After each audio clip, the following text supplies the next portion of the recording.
There is a lot of attention around the case of a teenager brutally attacking an NYPD officer in a subway station. We got to talk about this. Welcome to Escaping the Echo Chamber. Have you seen the video? Have you heard about this story? Maybe you've seen the video, maybe you've seen the edited version, maybe you've seen the unedited version, or maybe you've just heard about it. But the news, and it's not just Fox News. This is what you need to understand.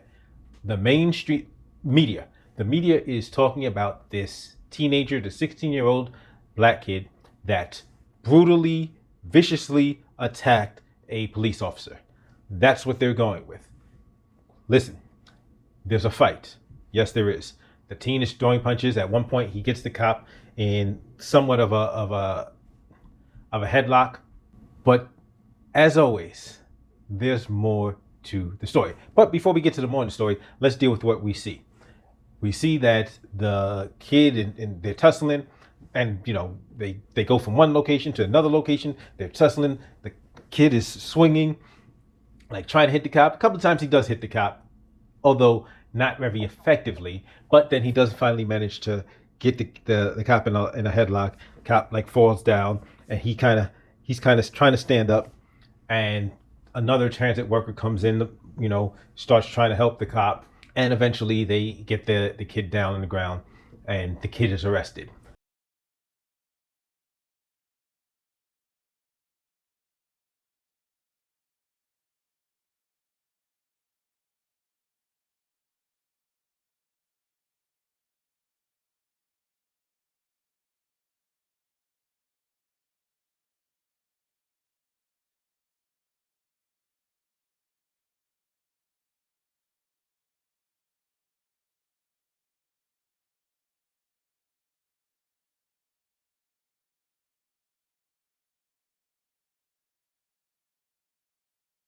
The cop story is that the kid was trying to beat the fare.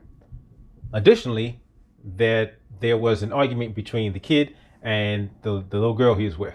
So two kids, male and female, they're together and they're arguing. The cops allegedly went over there to try to see what was going on, and then wound up trying to arrest them for evading the fare. See, this is when the story starts to, okay, what exactly happened? Because when we see the video start, it's already the cop and the kid are tussling. Additionally, the kid was arrested. The kid was released. The kid was arrested, charged, released. People are up in arms. The Pat Lynch from the PBA, Police Benevolence Association, is doing his media tour about how we need bail reform. Eric Adams is doing this. We need to get rid of bail reform. That's what they're saying, because the bail reform they didn't like. They want to reform the bail reform to unform it. They want just people being locked up for longer periods of time and in pretrial not being given the opportunity to get out. That's what they want. That's what they're calling for. That's what they're using this as a catalyst to pursue their agenda. And the media is lockstep with them. Lockstep. As always. Correction. As often. As usually. But it's interesting enough to see that the person that took the video came forward and said, whoa. There's more to the story. Like, he was arresting this kid and he was being kind of rough to him, had his knee on his head. That's when I pulled out my camera and start filming and told him, hey, what are you doing? Like, are you trying to have another George Floyd? That's apparently appears to be what preceded all of the drama that we see on camera, because we don't see the early part of the interaction. We just see the tussle between the kid and the cop, apparently after he's gotten up off of him. But you may say, well, how do we know the guy's telling the truth? Fair point. Maybe the guy isn't being honest. But already we've established that the timeline, wait, so you were arresting the kid because of the argument? No, we're arresting the kid because they tried to evade the fare. Wait a minute. So what happened? Like, because you said you went over there because they were arguing and you wanted to make sure everything was cool. At what point, when you're arresting him for the argument, does he try to evade the fare? Like, just a couple of discrepancies. That's what I'm saying. But there's more than that. You see, because people kept talking about viciously and brutally, and you know what? There is blood in the video, so that would make sense. Except it's the kid's blood. In the video, the person with the bloody face is the kid. He's got blood streaming all down the side of his face. Nobody stopped to ask, wait a minute, how did the kid get a bloody face? How did the kid sustain the injury with his blood leaking all down the side of his face? Nobody's asking this question. Like I said, the media is doing what the media does and acting as an arm of law enforcement. Because what this reminds me of is back in 2019 when there was that brawl in J Street Metro Check.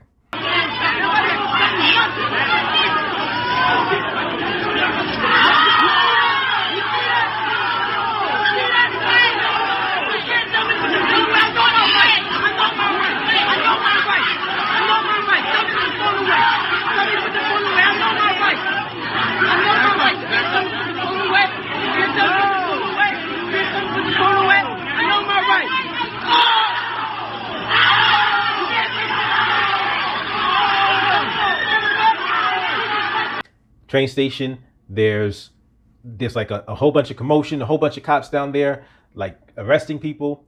And one cop, just like you see him, they're filming, a civilian is filming with their phone. Cop rolls past and then just punches somebody who's being arrested by other officers. He just punches the dude and gets on top of him, and then the other cops have to pull him off. And then a random passerby, black male, is walking by, and that cop jumps up, just grabs that kid, and then punches him in the face too. Now, after he punches him, the kid starts fighting back. WPIX, and I'm pretty sure other media as well did, but I definitely know WPIX initially comes out with the story that a teen attacked a cop. That's the first story. Fortunately, we have the full video from the person that was recording it. And we're like, whoa, whoa, whoa, whoa. The cop assaulted the kid. The kid was defending himself. They then changed the headlines. They changed the headlines over the course of the weekend. They changed the headlines like three or four times. The first story they came out with is that the kid attacked the cop. That's the first headline they come out with. This is what I'm talking about with the media. This is why you have to realize, and once again, it's not just Fox News. The media is an arm of the government. The media is the fourth branch of government, and they will constantly do things to make sure we remember that if we're paying attention. So in this case, I'm paying attention. I'm paying attention to the fact that none of these idiots are asking, wait a minute, how did the kid's face get bloodied? Because we're seeing the tussle, and during the tussle we don't see the cop hit him in the face where the blood is coming from.